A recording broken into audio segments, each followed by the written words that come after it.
Une épouse et mère dévouée qui a fini par s'effondrer sous la pression, et son mari a appris la vérité sur sa double vie mouvementée. Suzy Werter était une épouse, une mère parfaite, et une avocate prospère.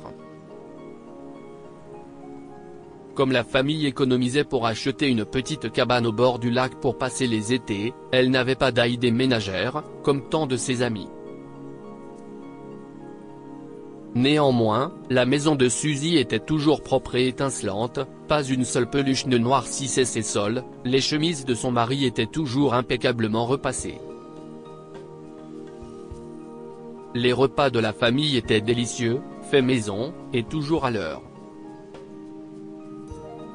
Le plus triste, bien sûr, c'est que personne ne remarquait les efforts miraculeux que Suzy déployait pour jongler avec toutes ces tâches, et s'assurer que toutes les tâches domestiques fonctionnaient à temps.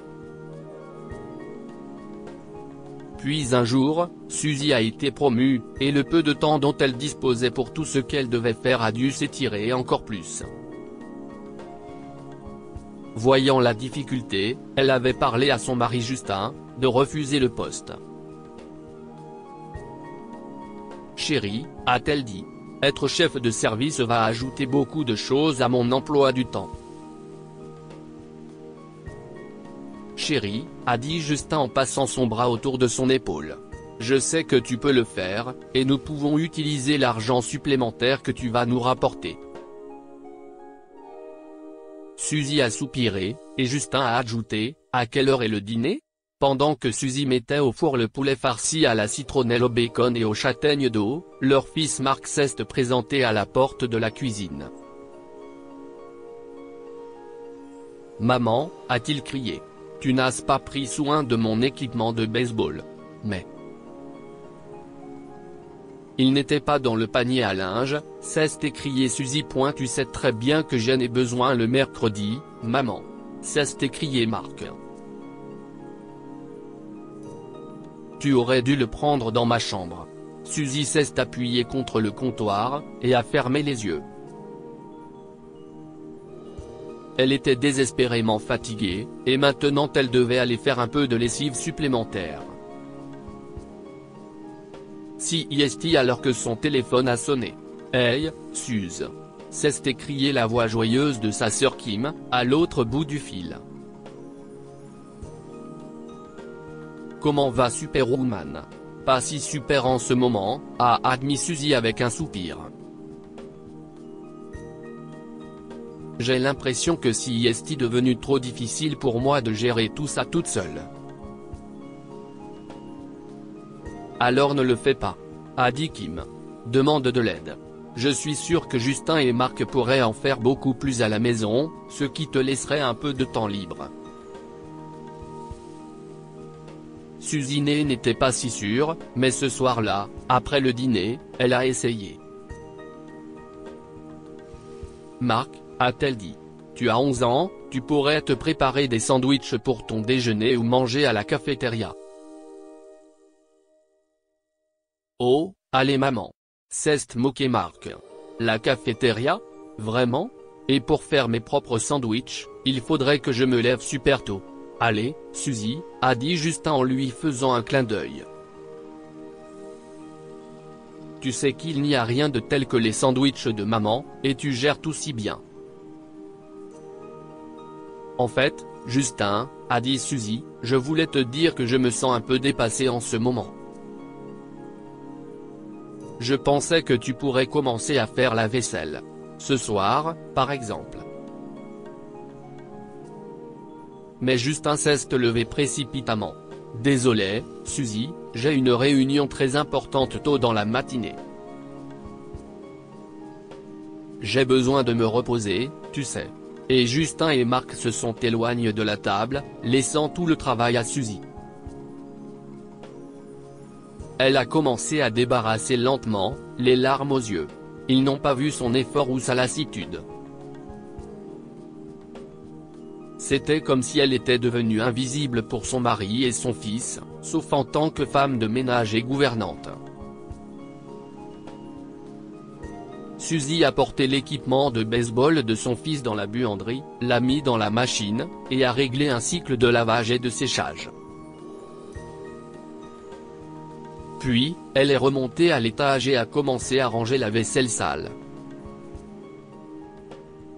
Sieste alors que Justin a passé la tête par la porte. « Bébé, s'est-il écrié, je peux te demander une énorme faveur? Tu peux repasser ma chemise bleue préférée? Je veux être élégant demain. » Justin a disparu sans même attendre une réponse. Suzy a regardé sa cuisine remplie de vaisselle sale, et a eu la tête qui tournait. Quelques minutes plus tard, Justin et Mark ont été surpris par un bruit de fracas. Ils sont descendus en courant dans la cuisine, et ont été stupéfaits de trouver Suzy inconsciente sur le sol, des éclats de verre et de porcelaine tout autour d'elle.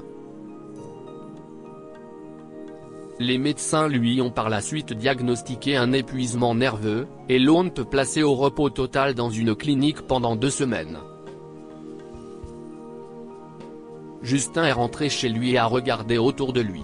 Si Suzy pouvait le faire, lui aussi. En rentrant du travail, il a fait un saut à l'épicerie avant d'aller chercher Mark à son entraînement de baseball.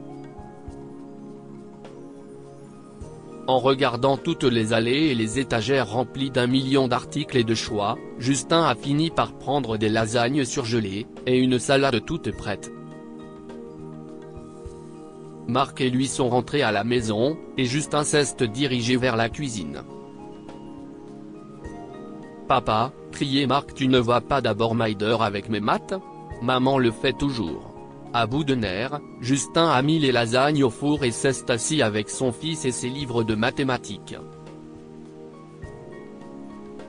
Ils étaient occupés à résoudre un problème lorsque Mark renifle l'air. « Il y a quelque chose qui brûle, papa », s'est-il écrié. Justin s'est levé en hurlant, et a couru dans la cuisine. Les lasagnes étaient cuites, en fait, elles étaient un peu croustillantes. Au grand dent de Mark, Justin a servi des tranches de lasagne et a ajouté la salade.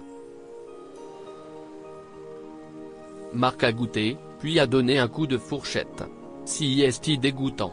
Maman fait toujours ses propres lasagnes, les vraies. Eh bien, a dit Justin d'un air contrarié. Je travaille, et j'ai dû aller faire les courses et te chercher à l'école. Maman aussi, a dit Mark. Et elle fait de la vraie nourriture. Justin savait quand il était battu, mais il commençait à se poser des questions. Comment Suzy faisait-elle tout ça? Il savait ce que la soirée lui réservait. Il avait la cuisine à nettoyer, le déjeuner du lendemain à préparer pour Mark, la lessive à faire, le repassage. Il a décroché le téléphone. « Hey Kim », a-t-il dit en saluant sa belle-sœur.